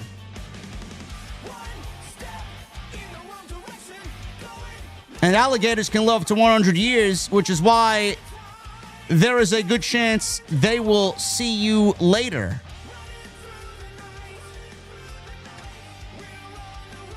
It's amazing, man. They live up to 100 fucking years, man. You believe that? If you want to come back reincarnated as something, man, an alligator is certainly a good choice. Huh? Sidro with a 5. Was best man at bro's wedding in Paris. At reception, raised my champagne glass and said, eggs, cinnamon, bread, and maple syrup. It was a French toast.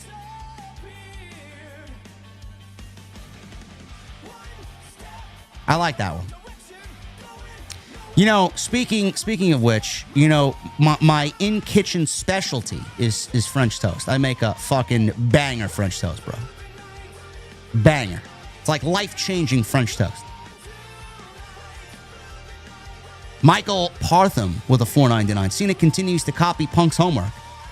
And why don't we ask Umaga, Rusev, Bray Wyatt, and the Nexus, who steps on people's necks to get ahead in WWE? Michael, it seems like the plot has completely gone over your head, bro, for this CM Punk and John Cena feud. Matt Fisher with a $9.99. Why is it bad to iron a 4-leaf clover? Because you should never press your luck. I used to watch that game show all the time, man. Press your luck. That fucking little red goblin that usually shows up and steals your money. Matt Fisher with another $9.99. What did one hat say to the other? Wait here. I'm going on ahead. I like that one too. Thank you, Matt. Sidro with a 2. Stephanie versus Jim Vid. Raise my heart rate. Calling 911. Brother, I mean, you gotta be careful, bro. Every time that woman comes on TV, man, you gotta be careful. Point Dexter with a 5. Congrats to TNA for signing Cedric Alexander to their roster. Him in the X Division versus Mustafa Ali is gonna cook. Oh. No hurt business, huh? There you go. I guess that's why they got MJF. Cake with 41 months. Remember who gave you the stage for your pipe bomb, pal. Cena's still carrying water for The Rock. Yeah. He is. Sidro with the 2. Braun Spears, Jim Uso equals snapping into a Slim Jim. Yeah, you gotta have the commentators do the ooh yeah when that happens. Lavelle with a 2. Whose pipe bomb was better, Punk's or Cena's? Punk's. Nothing's gonna top the original, bro. Crooks Entertainment. Or no, Crooks Entertainment. Cooks Entertainment. Sorry, bro. Cooks, not Crooks. Cooks Entertainment. Coming to us from New Zealand. $10 super chat. Could we be seeing a Cena face turn? Yes. Yes, we're getting a Cena face turn. When, where, I don't know. But we're getting it. It's definitely happening. Scott C with a 199. Another great show, brother. 6:30 a.m. Work at 7. Enjoy your day at work, brother. Get there safe. Metalhead Forever with a 39 months. OTS Forever. Really hope that Tony Storm retains. Nope. Not happening, bro. Not happening. Mercedes is winning a 7th belt. And player 1 with a 2 was at the show tonight. Awesome crowd. Yes, you guys were awesome. Grand Rapids was indeed awesome. That's it, guys. I got nothing else for you. No Mario Kart. You guys didn't want it, so I'm not going to do it if you guys aren't going to get the goal in. Magic Mind, though. Go check some Magic Mind out. MagicMind.com/JDfromNY. Up to 60% off your subscription. Go and get yours today.